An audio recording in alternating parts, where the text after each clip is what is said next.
빅 뉴스 중에 하나가 튀르키예에서 일어난 지진입니다. 진도 7 이상이 되는 강진이 계속 일어나고 여진이 계속되는 상황에서 2만 5천 명 이상이 사상자가 발생했다라고, 그 원자 폭탄 히로시마에 터진 거에 몇백 배에 해당하는 것인지 몇십 배인지 모르겠는데 아주 강력한 지진이 일어나서 많은 희생자가 발생했습니다. 그래서 이제 세계 각 나라에서 그 구급대원들을 긴급 그곳에 보내서 구조 활동을 하고 있습니다. 오늘 우리가 시편 46편 1절에서 3절을 보는데, 제가 잠깐 이 시편 46편 1절에서 3절 말씀을 119, 그러니까 우리가 보통 소방대를 119라고 그러잖아요. 119 시편이다라고 하는 그런 생각이 잠시 들었습니다. 우리가 어떤 어려움과 고난, 환난, 시련 속에 우리가 우리를 돕는 그런 구원자의 손길을 기다리게 됩니다. 오늘 본문 1절에 보면 하나님은 우리의 피난처시요 힘이시요 환난 중에 만날 큰 도움이시라. 그래서 진짜 참 119 구조대 대장이신 예수님을 우리가 한번 생각을 해보게 됩니다. 그래서 오늘 이 본문을 통해서 하나님은 우리의 피난처라고 하는 말씀을 통해서 잠시 은혜를 같이 나누기를 원합니다. 이 피난처가 필요한 사람, 이 구조가 필요한 사람은 환난 중에 있는 사람이라. 오늘 본문에도 보니까 환난 중에 만날 큰 도움이라 그랬어요. 이제 어려움과 고난, 강력한 그 압박을 받고 있는 이런 환난 중에 있는 사람들이 구조를 요청하게 됩니다. 그들에게 또 피난처가 필요하죠. 아담이 타락한 이후에 인간은 사람은 모두가 다 죄 아래 태어나서 죄 가운데 빠져 사막에 이르게 되는 운명이 됐다 그랬어요. 그래서 우리 사람은 태어나고 육신적으로 또 정신적으로 성장하고 성숙하고 그러다 보면 또 세포도 줄어들고 수분도 빠져나가고 그러면서 이제 얼굴에 노화 현상이 오고 약해지고 병들고 그리고 마지막에는 죽음에 이르게 되는, 그래서 이제 흙에서 왔으니 흙으로 돌아가는 이런 운명을 우리들이 가지고 있습니다.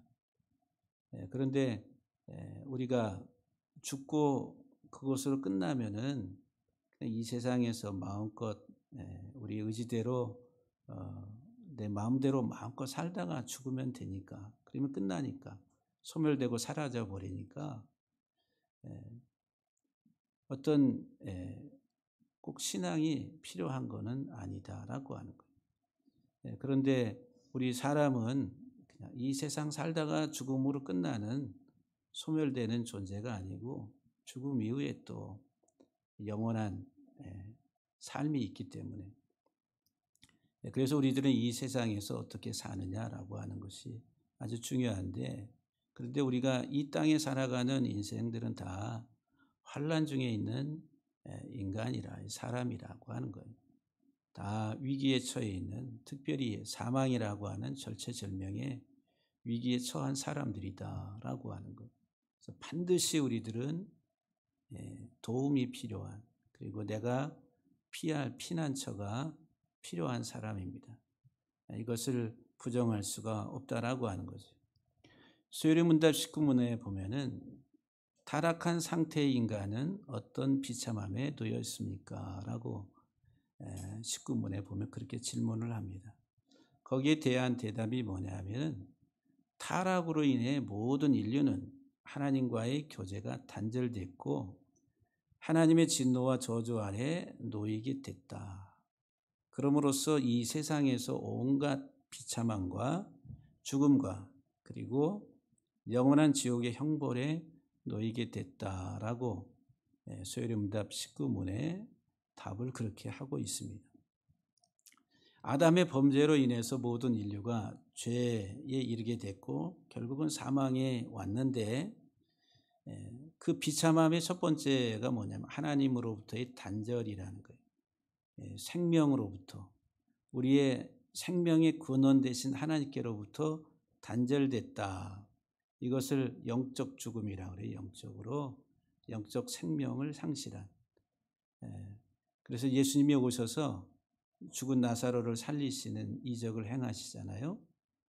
단순히 죽은 나사로가 불쌍해서 그 나사로의 육적 생명을 살리시는 것이 목적이 아니라 이 세상의 인생은 다 나사로와 같이 죽음의 상태, 영적 죽음의 상태에 있다. 그래서 영적으로 죽은 이 땅의 인생을 하나님이 다시 살리시러 예수님을 보내셨다라고 하는 것을 우리에게 말씀하시는 거예요. 그 이적을 통해서. 그러니까는 하나님과 교제가 단절됐다 이 말은 영적으로 죽음의 상태에 있다는 거예요. 그러니까 지금 이 세상에 하나님을 알지 못하고 살아가는 인생은 다 죽음의 상태에 있습니다. 그리고 그들은 하나님의 진노와 저주 아래 놓이게 됐고 이 세상의 육적 생명을 가지고 잠깐 살지만 그러나 육적 생명을 가지고 살아가는 이 땅에서의 삶도 다 좋은 시절만 있고 내가 기뻐하고 즐겁고 행복한 시간들만 우리에게 주어져 있는 것이 아니라 많은 아픔과 고통, 시련, 역경들이 우리의 삶의 앞에 놓여 있다라고 하는 거예요. 그 길을 가다가 마지막에는 죽음이라고 하는 사망에 이르게 되는데 사망으로 끝나는 것이 아니라 그 이후에 영원한 지옥의 형벌이 있다라고 하는 거예요. 그렇기 때문에 우리 이 세상 살아가는 비참함 상태에 있는 인간에게는 우리의 영원한 도움, 오늘 본문에 보면은 하나님은 환난 중에 만날 큰 도움이시라. 에제르라고 하는 도움이라고. 그리고 하나님 우리의 피난처가 되신다라고 말씀합니다.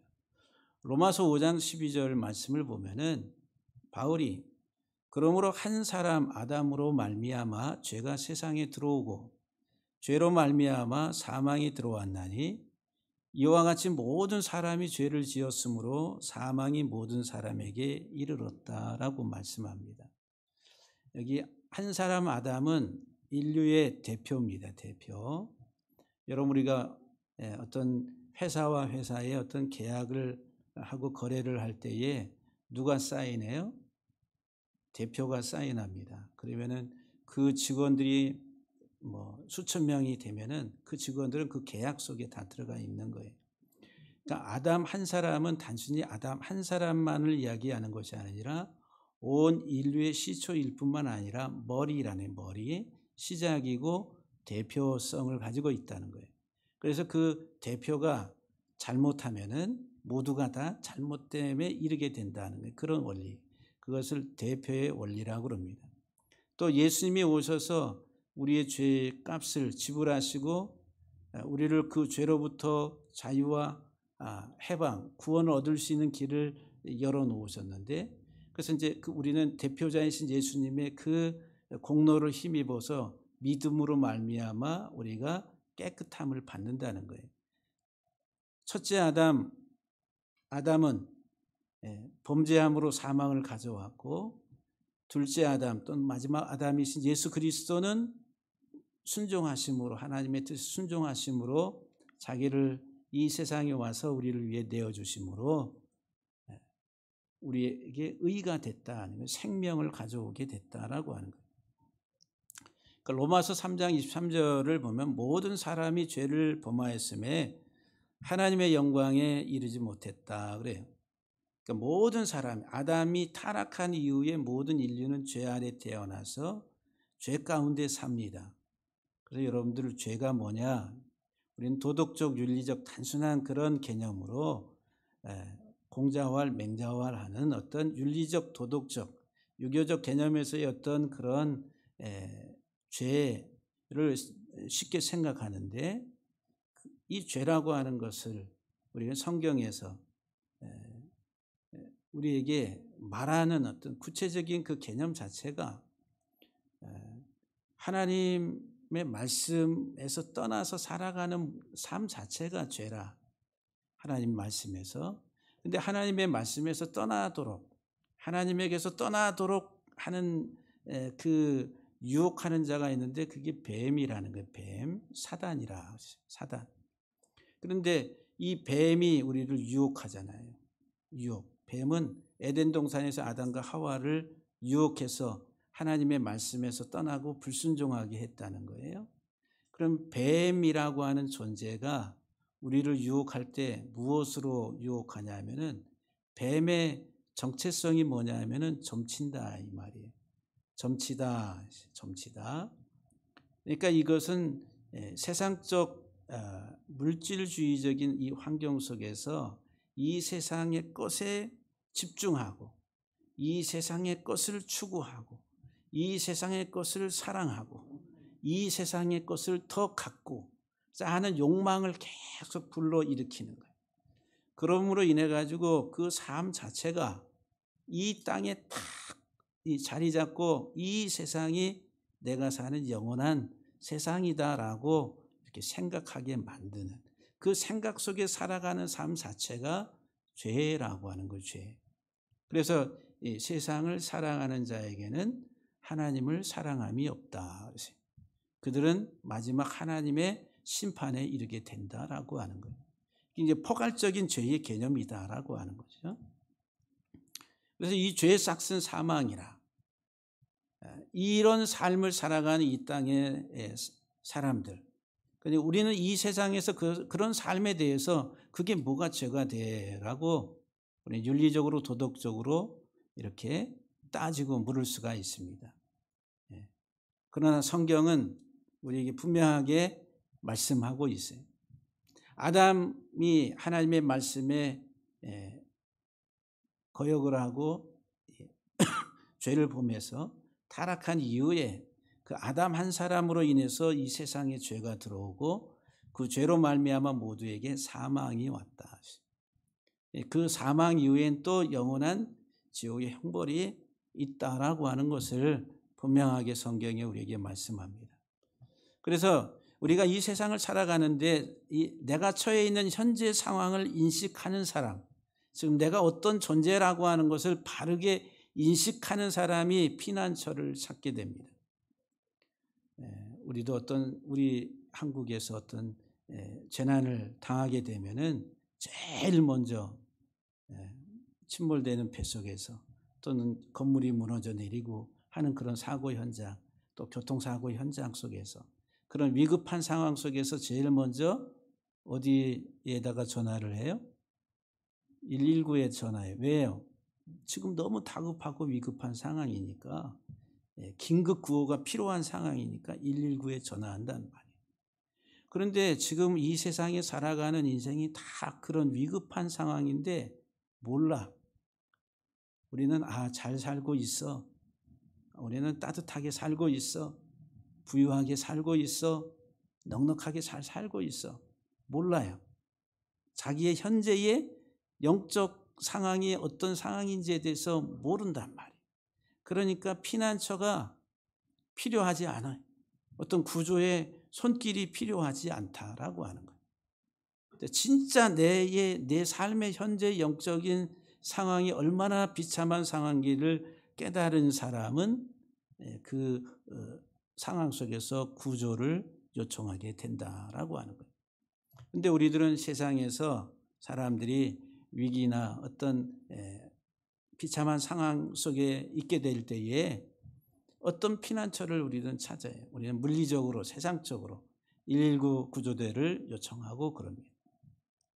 또 인생에서 어려움을 겪을 때에 우리는 시편 118편 8절 9절 말씀에서 이야기하는 것처럼 여호와께 피하는 것이 사람을 신뢰하는 것보다 낫다 그랬어요.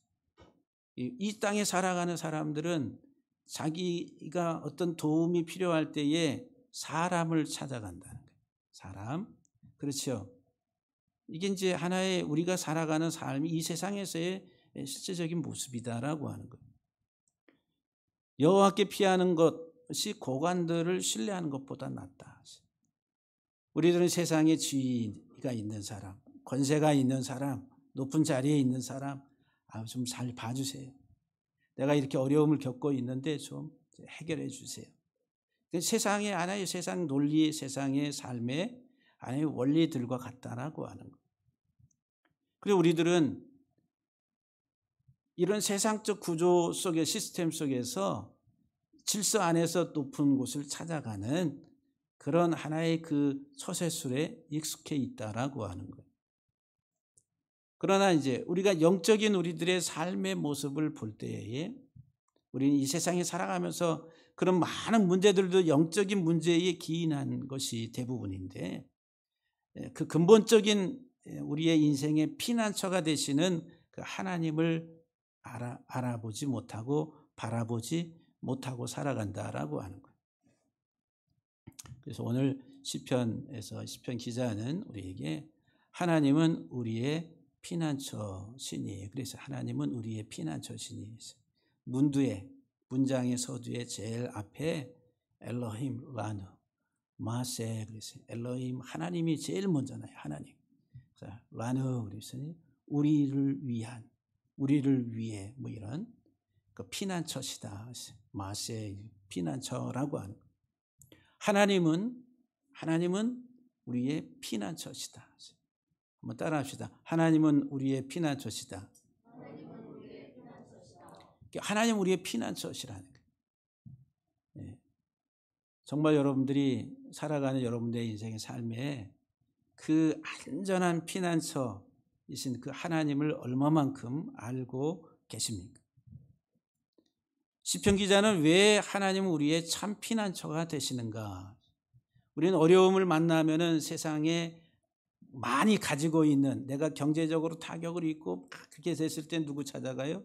돈 있는 사람 찾아가고. 그리고 내가 좀 더 높은 자리에 올라가면 어떻게 돼요?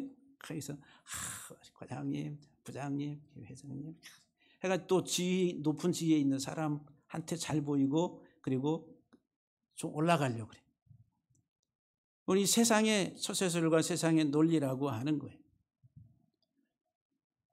근데 오늘 본문에서 하나님 우리의 피난처시라, 참 피난처. 그러면 왜 하나님이 우리의 참 피난처가 되시는지 오늘 1절 말씀이 하나님 우리의 피난처시오 힘이시오 환난 중에 만날 큰 도움이시라 그랬어요. 이 문장 1절에 있는 문장의 단어와 문자의 수를 보게 되면은 8단어로 되어 있어요.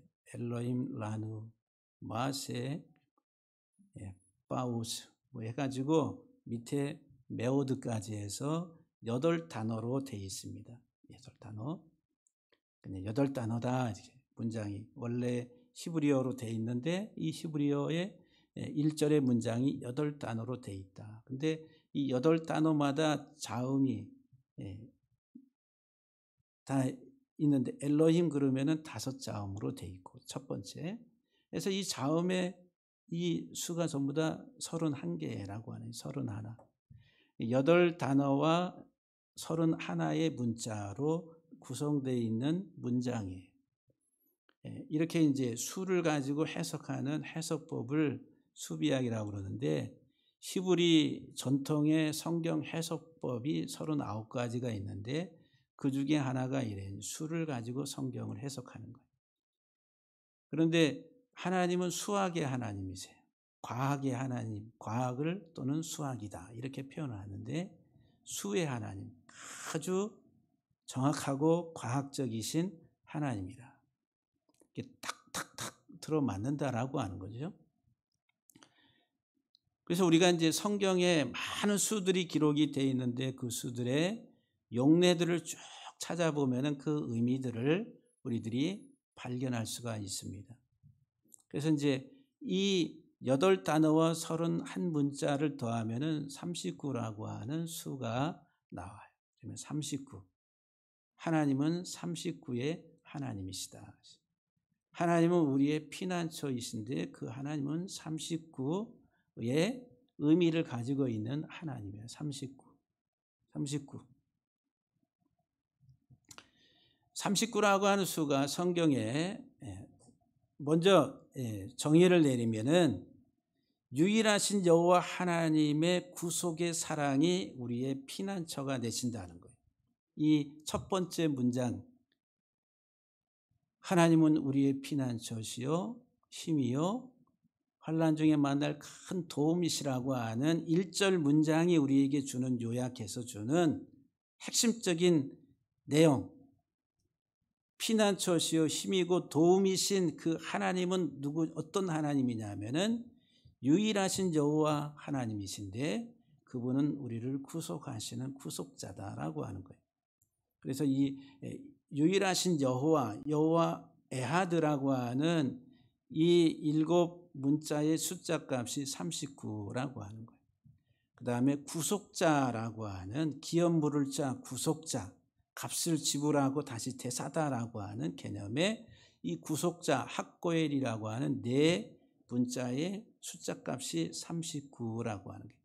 히브리 문자는 다 하나하나마다 숫자 값이 있어요. 알렙 첫 번째 문자는 2, 메트 그러면은 두 번째는 2 해가지고 맨 끝에 22번째 문자인 타브는 400이라고 하는 숫자 값이 있습니다.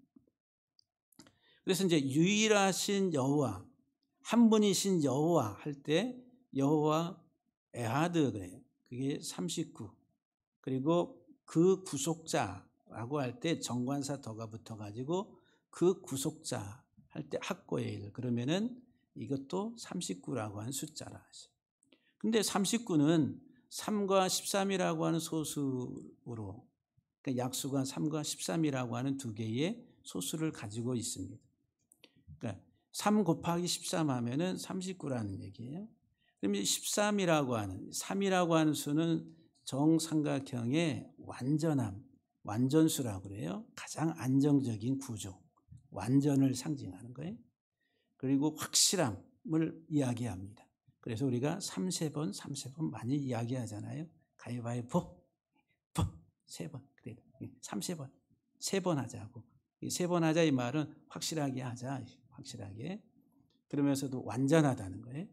그리고 13이라고 하는 수는 하나, 이게 에하드 할 때에 하나라고 한 수의 에하드의 숫자 값이 13이고 하나님은 사랑이시다 할 때 사랑이라고 하는 아하바의 그 숫자 값도 13이라고 하는 거예요. 그러니까 완전하신 하나님, 한 분이신 하나님의 사랑, 그것이 유일하신 하나님, 구속자이신 하나님의 사랑, 그것이 우리의 피난처가 된다라고 하는 거예요. 그래서 이제 우리를 사랑하시는 하나님은 우리의 구속자이시기 때문에 위기에 처해 있는 우리의 인생들, 이 땅의 모든 인생들에게 있어서 유일한 피난처가 되신다라고 하는 거예요. 할렐루야. 하나님의 사랑, 그 하나님의 사랑은 뭐냐면은 우리들을 구속하시는, 우리를 죄로부터 건져내서 이 세상의 육적 생명뿐만 아니라 영원한 생명을 우리에게 가져다 주시는 우리의 참된 구속자, 그분이 우리의 피난처가 되신다라고 하는 요한일서 4장 16절과 18절 말씀을 보면은 하나님이 우리를 사랑하시는 사랑을 우리가 알고 믿었노니 그러세요. 우리가 무엇을 알고 믿었다 그래요? 하나님의 사랑을,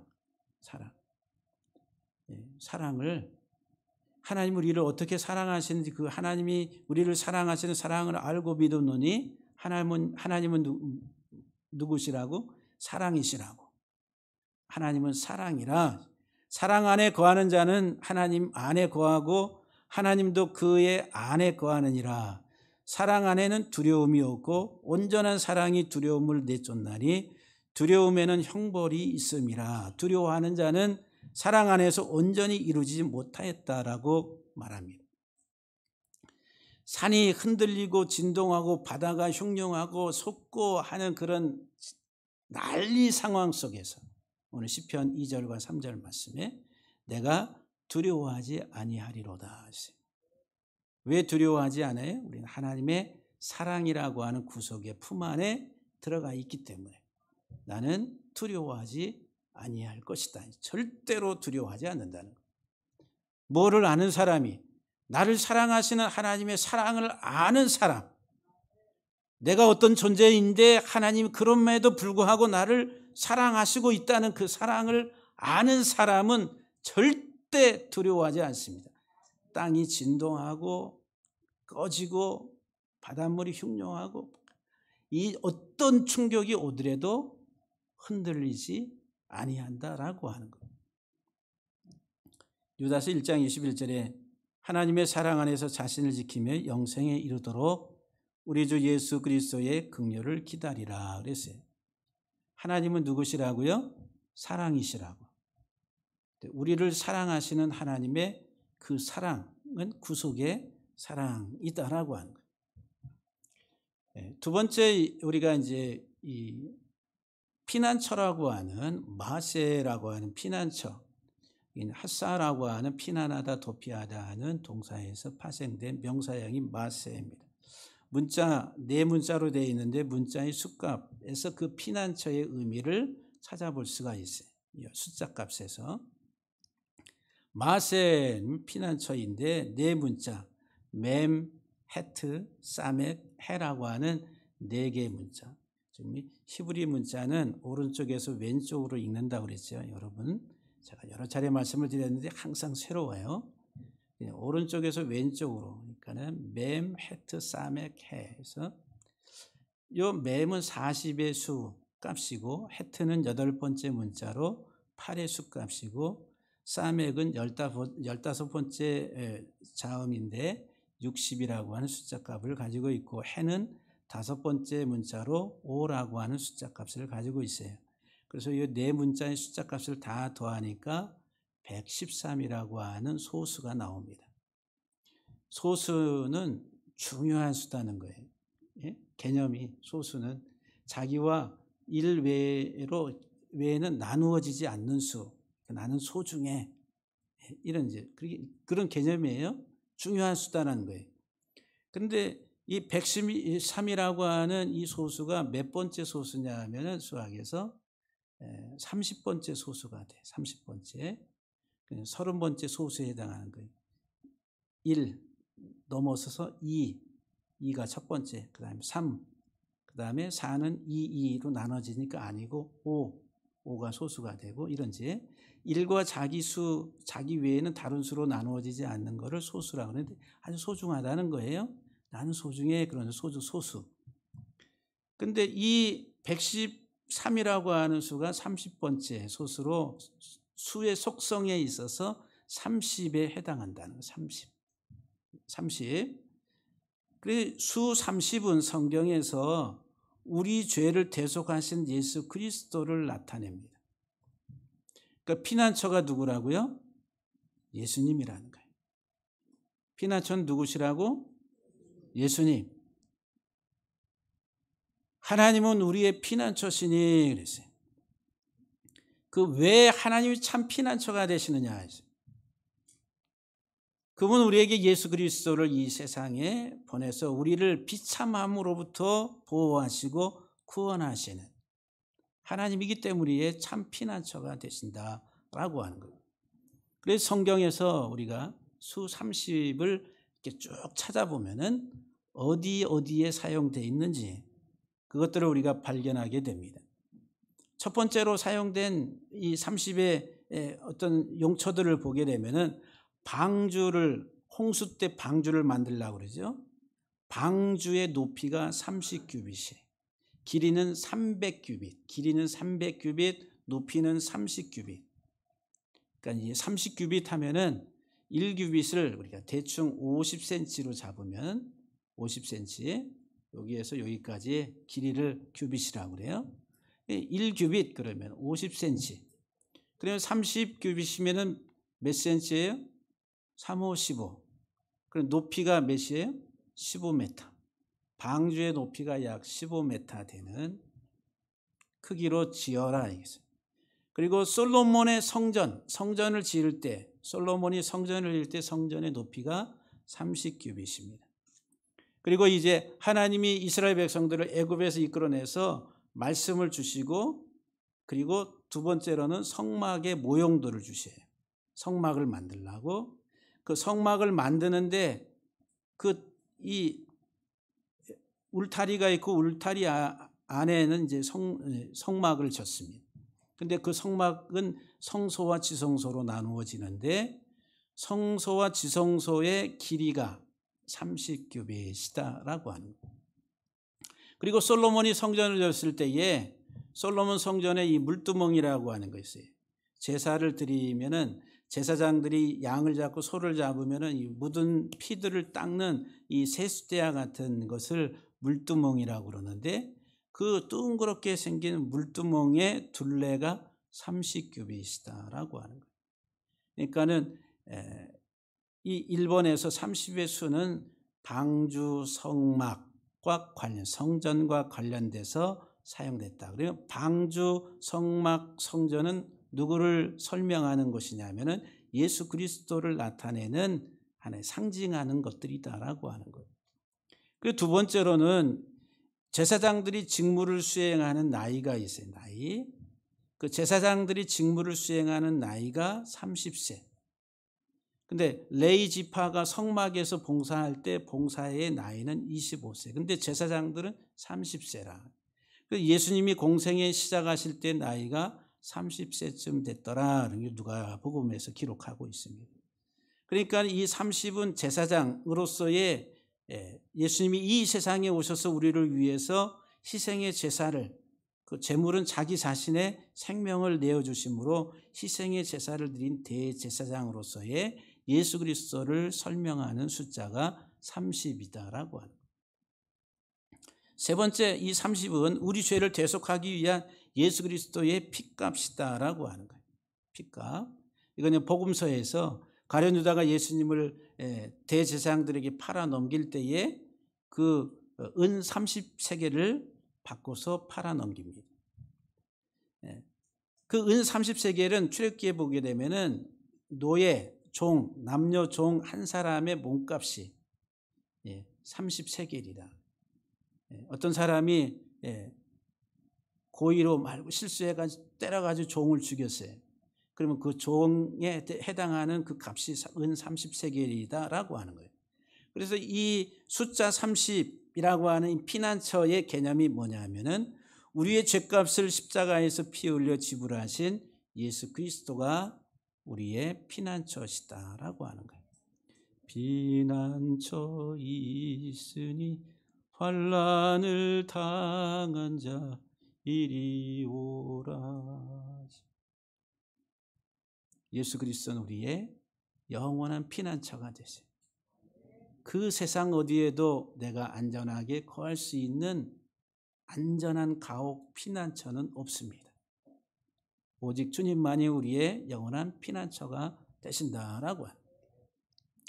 아담의 타락 이후에 죄인된 인간이 안전히 피난할 수 있는 피난처는 어디인가? 라고 다시 질문을 합니다.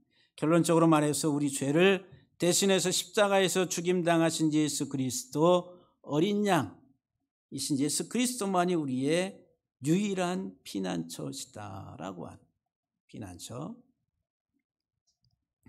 그러면서 오늘 본문 이제 두 번째 2절 3절 말씀을 보면은 우리는 절대 두려워하지 않을 것이다. 어떤 상황, 땅이 변하든지 산들이 흔들려 바다 가운데 빠질지라도 바닷물이 형용하고 뛰놀지라도 그것이 소스으로 산들이 진동할지라도 천지개벽이 일어난다 하더라도 참 믿음의 사람은 두려워하지 않는다라고 하는 거예요. 진짜 참 믿음의 사람은 차를 타고 가다가 터널에서 사고가 나서 위급한 상황이 발생해서 죽음이 직면한 상황 속에서도 평안할 수가 있습니다. 불안해가지고 염려하고 걱정하고 두려워하는 것이 아니라 당황스럽지만은 그러나 침착하게 그 상황 속에서 자기가 맞이해야 될 죽음까지라도 평안하게 맞이할 수 있다라고 하는 거예요. 그것은 대단한 에너지, 이 세상을 살아가는 데 있어서 우리에게 있어서 그 어떤 에너지로서 그런 상황에서 극복할 수 있는 것은 없다라고 하는 거예요. 오직 예수 그리스도 안에서만.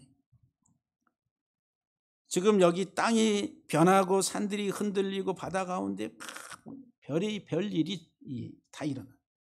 이것은 우리의 이 인생 속에서 일어나는 많은 사건 사고들, 그리고 우리가 마주 대하게 될 때에 이런,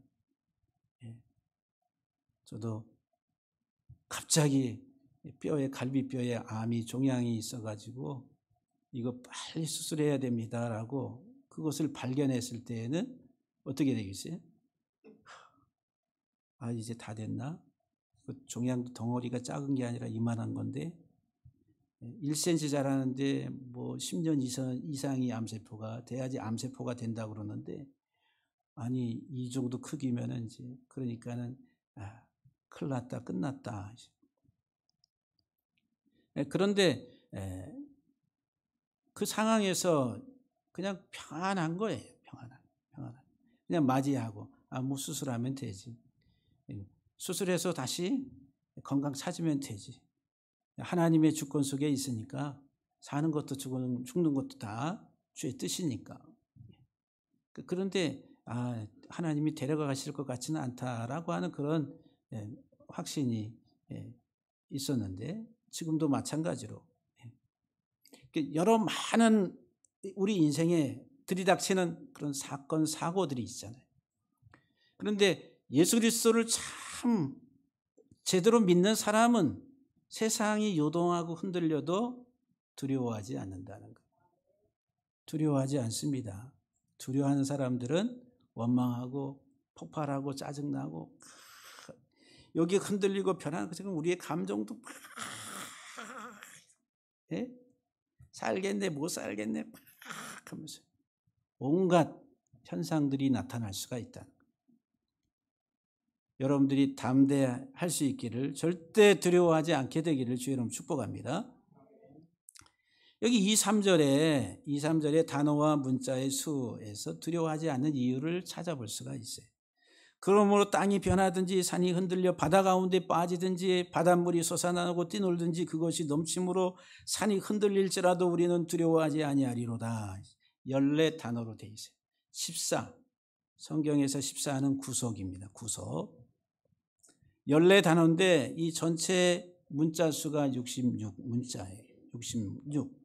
666 나왔네요. 관심이 있는 666. 이 666의 표를 받으면 어떻게 되고, 666에 그냥 무슨 베리침 얘기도 많이 나오고, 66. 6은 그냥 세상이에요. 세상.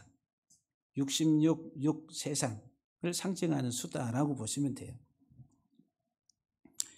그래서 이 14는 이스라엘 백성들이 애굽에서 나올 때의 유월절이라고 하는 그 절기가 그때 만들어지는데, 그달 14일 날 10일 날 양을 준비했다가 14일 날 양을 잡으라고 그래요. 어린 양을 잡아서 그 피를 문설주 임방에다가 바르라고.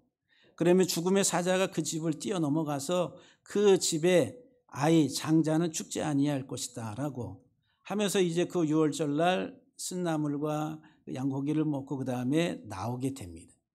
그래서 이제 그 14는 구속을 상징하고 희생을 말합니다. 어린 양의 희생을 통해서 구속받았다. 그리고 죽음으로부터 면제돼서 자유로 풀려났다라고 하는 개념. 14. 그래서 예수님의 족보를 이야기할 때 마태복음에서 14대, 14대, 14대에서 42대로 이렇게 나누잖아요. 그 14가 예수님은 누구시냐면은 어린 양으로서 우리를 구속하기 위해서 오시는 분. 그런데 그분은 다윗의 후손으로, 다윗의 이름의 숫자 값이 14라 그래서 14. 그래서 왕이신데 어린 양으로서 죽임을 당하신다. 그래서 마태복음 1장 21절에 이름을 예수라 하라. 이는 그가 자기 백성을 저희 죄에서 구원할 자라. 14라고 하는 수를 통해서 우리들은 예수 그리스도, 어린 양이신 예수 그리스도, 그분은 다윗의 후손으로 오시는데 왕이시다. 66은 세상을 말합니다. 세상의 우상. 다니엘서에 보게 되면은 금신상을 만드는데 거기에 66이 나와요. 60과 6이라고 하는 우상을 만드는 데 사용된 수다라고 하는 거예요. 이 세상은 우상이에요. 우상. 우리가 살아가는 이 세상은 우상 덩어리다라고 하는 거예요. 이것을 세상을 우상화한 존재가 누구냐면은 바로 인간이라는 인간.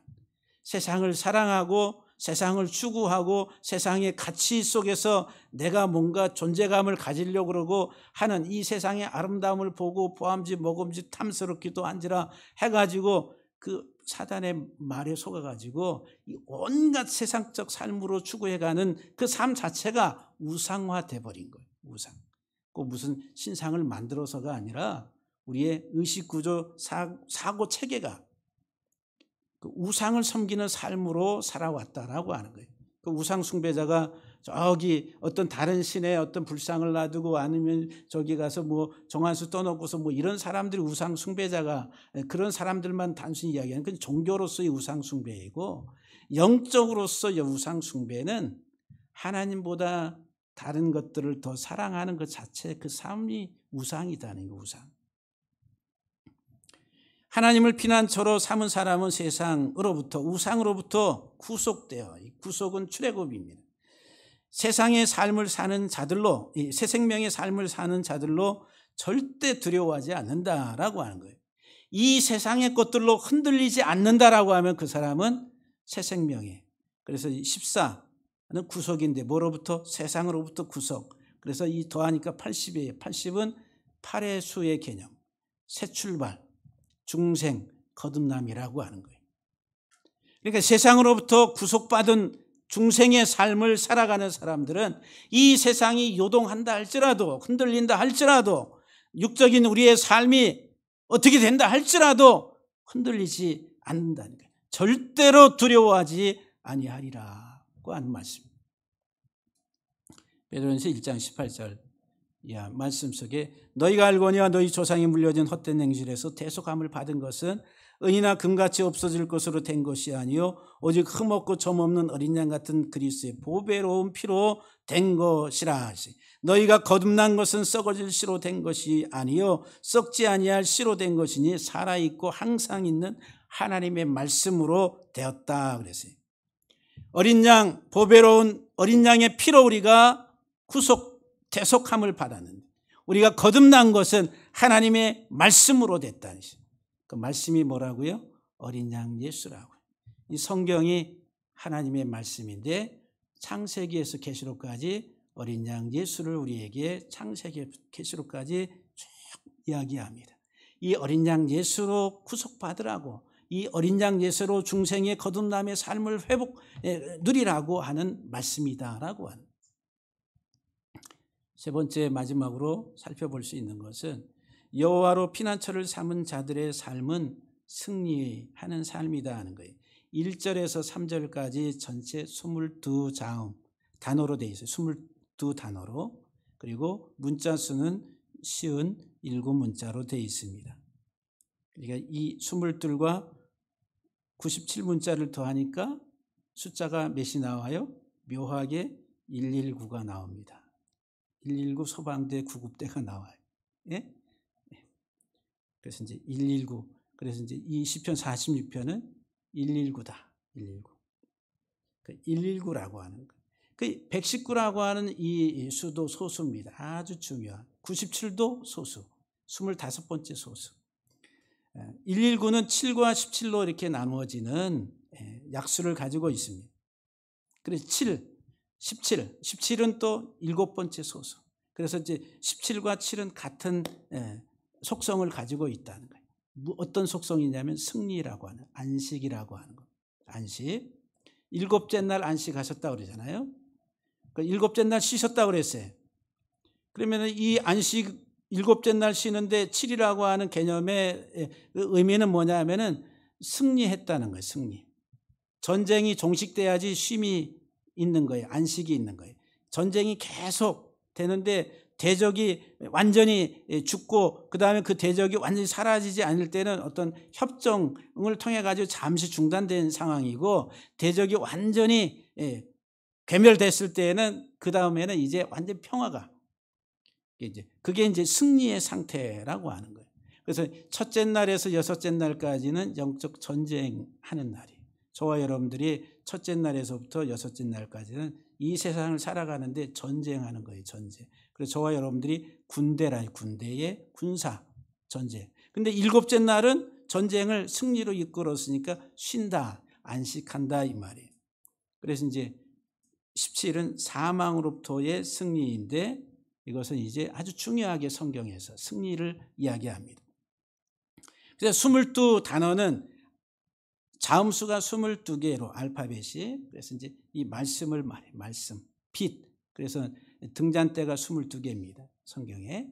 그래서 이제 이것은 빛을 비추는 말씀이다라고 하는 거예요. 그리고 이 97이라고 하는 것은 25번째의 속성을 가지고 있는데 그것은 자유, 해방, 풀림을 말해. 누가복음에 보면은 18년 동안 사단에게 매인받았던 여인이 나옵니다. 18년 동안 사단에게 매인받았던 이 여인을 예수님이 안식일 날, 일곱째 날 치유해 주세요. 그래서 그를 속박에서 풀어줍니다. 그러면 18은 매임의 수, 속박의 수고 7은 승리란 말이에요. 18 플러스 5 하면 25. 25는 자유, 해방, 풀림을 이야기한다라고 하는. 그러니까는 하나님의 빛의 말씀이 들어가서 묶여있던 영혼들이 이제 그 말씀의 빛 예수 그리스도로 말미암아 속박된 것들이 풀려서 이제 어떻게 승리라는 승리. 그래서 이제 1, 2, 3절 다 하면은 그 의미 자체가 승리라는 게. 여호와는 나의 피난처시니 우리의 피난처시니 우리의 삶의 결국은 뭐예요? 승리자라고 하는 거예요. 승리자.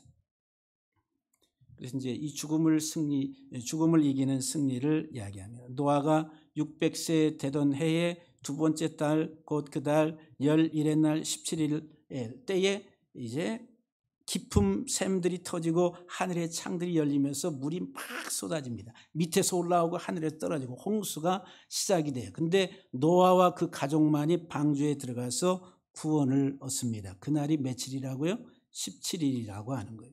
그러면 600세는 상징이 뭐냐면 세상의 육에 충만한 것을 말해요. 육적 세상을 말합니다. 그러면 두 번째 달은 2라고 하는 수는 분리 개념, 분리. 나누어진다는 거예요. 쪼개진다. 나누어서 하나님의 자녀와 세상에 속해 있는 땅의 백성과 나누어져서 분리돼서 하나님의 자녀는 방주에 들어가서 구원을 받고 이 땅의 사람들은 심판을 받게 되는 이런 하나의 그 결과를 초래하게 17이라고 하는 이 수가 거기에서 사용돼요. 다윗을 보게 되면 다윗이 왕좌에 오르기까지 사울 왕이 집요하게 다윗을 죽이려고 합니다. 그래서 이제 다윗이 사울 왕을 피해 가지고 17번을 도망을 해요. 17번. 그래서 16번을 숨습니다. 라마에서 기브아로, 노베에서 가드로, 아둘람굴로, 모함, 미스베로 해가지고 쭉 해가지고 여기 10년 동안을 도망을 다녀요. 그런데 17번째 장소인 헤브론, 연합이라고 하는 헤브론에 있을 때 하나님 앞에 기도할 때에 사울 왕이 거기 죽고 그리고 다윗이 왕으로 즉위하게 되는데 다윗의 나이가 30세였다. 왕으로서 다윗의 나이가 30세. 30은 아까 누구를 상징해? 예수 그리스도를 상징하는. 그러니까 다윗은 예수 그리스도를 예표하는 인물이다라고 그랬죠. 그러니까 17이라고 하는 17번째의 피난에서 승리를 하게 된다. 그래서 14는 어린 양 예수의 죽음이고 3은 부활. 사망으로부터의 승리를 이야기하는 것이 17이라고 하는 거예요. 출애굽기 12장 6절에 6월절 19날 14일 날까지 간직했다가 어린 양을 잡으라고. 고린도전서 5장 7절에서 우리의 6월절 양 곧 그리스도께서 희생이 되셨다 그랬어요. 14일 날 예수님이 죽으셨어요. 그리고 안식 후 첫날, 그러니까 셋째 날 17일 날 주님이 부활하셨다라고 하는, 사망을 이기고 부활하셨다라고 하는. 로마서 8장 35절 이하 39절을 보게 되면은 어떤 것도 우리를 하나님의 사랑에서 끊을 수 없는데 우리는 하나님의 사랑으로 말미암아 궁극적으로 넉넉히 이기게 된다라고 하는 말씀이 여기 8장 35절에서 39절까지 이 파란 글씨로 그러나 이 모든 일에 우리를 사랑하시는 이로 말미암아 우리가 어떻다고요? 넉넉히 이긴다. 환난이나 공고나 박해나 기근이나 적시나 위험이나 칼이나 지지고 볶고 난리치고 죽겠네 해도 우리는 무엇으로 이긴다고요? 우리를 사랑하시는 하나님의 그 사랑하시는 하나님의 사랑으로 말미암아서 넉넉하게 이긴다. 어떻게 이긴다고요? 그렇게 표현하시면 곤란하죠. 넉넉하게 이긴다고. 할렐루야? 다시 한번 어떻게 이긴다고요? 아유 목사님 죽겠어요. 못 살겠어요. 저 인간 좀 데려갔으면 좋겠어요. 곤란합니다. 먼저 가실 수가 있어요. 요한일서 5장 4절에 무릇 하나님께로부터 난 자마다 세상을 이기느니라. 세상을 이기는 승리는 이것이다 할 때 승리는 이것이다 할 때 이 5 단어의 문자가 17이라는 17. 승리는 이것이니 우리의 믿음으로 승리한다. 요한일서 5장 5절에 예수께서 하나님의 아드심을 믿는 자가 아니면 세상을 이기는 자가 누구냐 그랬어요. 17단어로 돼 있어요. 17. 묘한 것 같죠? 계시록 17장 14절에 보면은 그들이 어린 양과 더불어 싸우려니와 어린 양은 만주의 주시요 만왕의 왕이시므로 그들을 이기실 터이여. 17단어로 돼 있어요. 그 어린 양이신 예수 그리스도와 함께 그와 함께 있는 자들, 우리 부르심을 받은 우리들도 마찬가지로 다 이길 것이다. 이길 것이다. 저와 여러분들은 참 믿음의 사람들은 어떤 사람들이 속성이 뭐냐? 이긴다는 거예요. 이긴다. 절대로 지지 않습니다. 여러분들의 인생은 실패로 끝나지 않고 죽임을 당하지 아니하고 승리하게 돼요. 사망의 권세를 이기고 승리한다. 예수 그리스도 안에서. 하나님 우리를 사랑하신 그 사랑 안에서 예수 그리스도 안에서 다 넉넉하게 이기는 자들. 그렇기 때문에 그 믿음 안에 있는 사람은 절대로 두려워하지 않습니다. 할렐루야. 루터가 이 비밀을 알고 종교개혁을 했는지는 모르겠어요. 그래서 이 시편 46편 1절에서 3절을 루터의 시편이다 이렇게 말해요. 루터가 종교개혁을 할 때 지난주에 우리 박 목사님 설교 중에 잠깐 얘기하셨죠. 루터 이야기. 루터가 그 중세의 사제들 그 모든 기득권의 세력 앞에서 혼자 맞서서 싸우는 것 그건 불가능한 거예요. 그런데 이 루터가 이 시편을 가지고 내 주는 강한 성이요 방패와 병기 대신이 하면서 그 일들을 종교개혁의 일들을 감당했다는 거예요. 오늘 사랑하는 성도 여러분들, 여러분들의 삶은 절대로 실패하지 않습니다. 우리의 삶은 절대로 외롭지 않습니다. 하나님이 우리와 함께 하시고 하나님이 우리의 피난처가 되시고 힘이시고 도움이시기 때문에 여러분들이 그 믿음 안에서 견고하게 서시기를 주의 이름으로 간절히 축복합니다. 기도하시겠습니다.